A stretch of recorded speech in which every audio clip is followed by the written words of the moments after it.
Dear viewers, top speed পাচ্ছেন না ঠিক মতো। টপ স্পিড এবং বাইকের রেগুলার রাইডিং এর জন্য সবচেয়ে গুরুত্বপূর্ণ একটা মেনটেনেন্স হচ্ছে এই যে চেইনটা পরিষ্কার আছে কিনা এবং চেইনটা লুপ করা আছে কিনা প্রপারলি, এই বিষয়টা দেখতে হবে।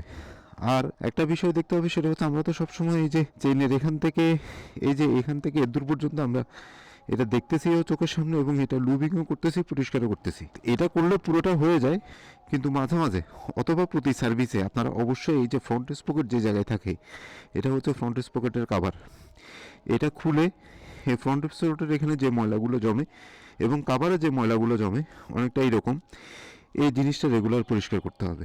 আপনি রেগুলার এখানে পরিষ্কার করেই গেলেন, কিন্তু এখানে সমস্ত ময়লাগুলো জমে যাচ্ছে, তাহলেও কিন্তু আপনার রাইডিং এ এফেক্ট আসবে। আর ওইভাবে যদি চেইনটা ময়লার কারণে জ্যাম থাকে, তাহলে তো টপ স্পিড তো পরের কথা, রেগুলার রাইডিং এ ইঞ্জিনের উপরে প্রেশার করবে। সেজন্য chain maintenance is very important. কিভাবে পরিষ্কার করা উচিত, কি দিয়ে পরিষ্কার করা উচিত, কি দিয়ে কেমনে লুপ করা উচিত, এটা নিয়ে আমি একটা আলাদা ভিডিও করব। আর চেইনের সাথে সাথে আরেকটা বিষয় খুব ইম্পর্টেন্ট রিডিং এর জন্য এবং রেগুলার রাইডিং এর জন্য, সেটা হচ্ছে এই যে টায়ারের প্রেশার। আপনারা যে যাই রাখেন না কেন, আমি সবসময় বলি বাইকের যে রিকমেন্ডেড টায়ার প্রেশারটা যেটা সেট করা আছে সেটা রাখার জন্য। হ্যাঁ, আমরা ওখান থেকে হয়তো 5 বেশি রাখি অনেক সময়, কিন্তু অবশ্যই তার বেশি না। যেমন আমার বাইকে রিকমেন্ডেড সেট করা আছে 30, আমি সবসময় এই যে 33-এ রাখি।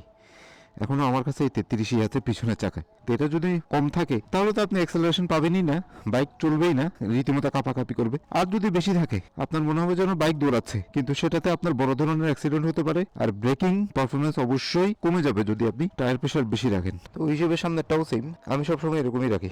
যদি রিকমেন্ডেড করা হচ্ছে 25, বাট আমি 3 বা 4 বেশি রাখি, আমারটা ঠিক আছে। এর বেশি আপনি 2, 4, 5 বেশি রাখতে পারেন, কিন্তু একদম 10, 15 বেশি রাখা এটা ঠিক না। আমাদের দেশের মেকানিকদের মধ্যে এরকম একটা মনোভাব আছে, ওদেরকে যদি বলেন হাওয়া দিতে, তখন তারা এমনভাবে হাওয়া দেয় যে পিছনের চাকায় 40, 45, সামনের চাকায় 35, অনেক সময় 40। ওই প্রেশার নিয়ে যদি বাইক চালান, তাহলে মনে করবেন যে আপনি এক্সট্রা একটা রিস্ক ফ্যাক্টর নিয়ে বাইক চালাচ্ছেন। সো আজকে সামারাইজ হচ্ছে চেইন এবং টায়ার প্রেশার, এই দুইটা ঠিকঠাক মতো রাখা হচ্ছে আপনার টপ স্পিডের জন্য একটা গুরুত্বপূর্ণ অনুষঙ্গ।